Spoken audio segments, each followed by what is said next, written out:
So ayan, what's up po mga kabakerd. So nandito po tayo ngayon sa ating taniman.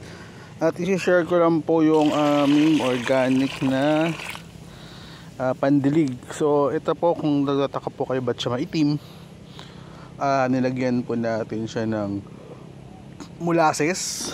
Ayun. Tapos mga pinagbalatan ng prutas, ng gulay at kung ano-ano pa. So ayan. So ito yung gamit naming pandilig dito.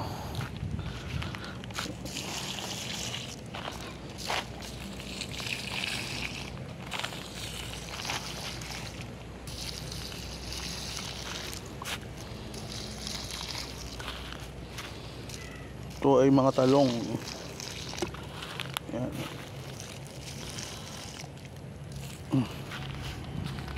Tapos dito sa ampalaya nakapagdilig na tayo. Kalimutan ko mag-video. Ayan.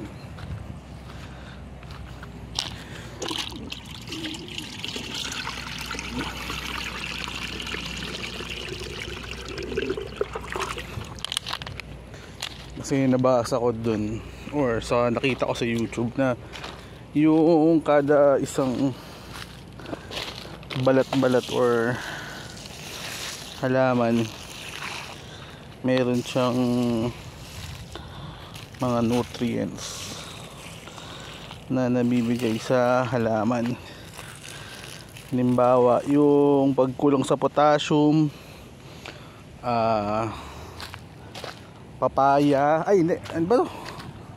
Saging, yun, pagkulang sa potassium yung lupa or yung halaman,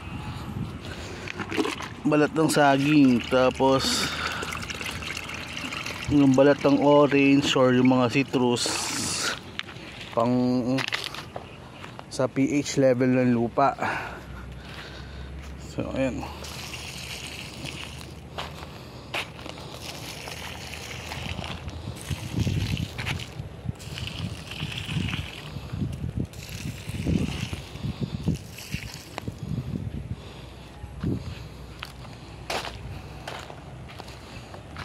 So, didilig lang tayo. So, pag nauubos na, kargahan ko lang.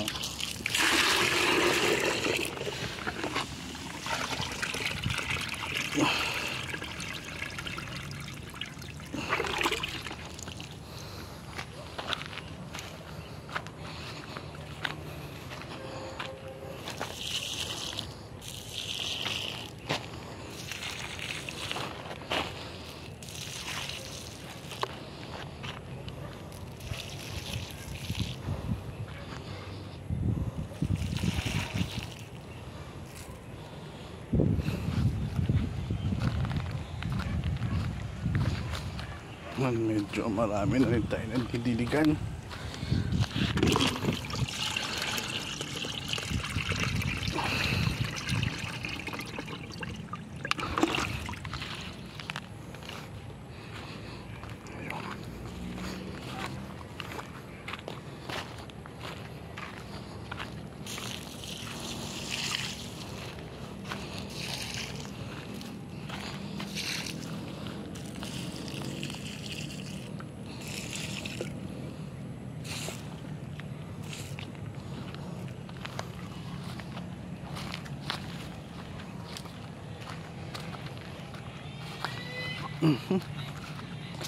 So ayun po, ituloy-tuloy lang itong pagdidilig dito. Salamat po sa pagsama at sinare ko lang yung aming pandilig sa halaman.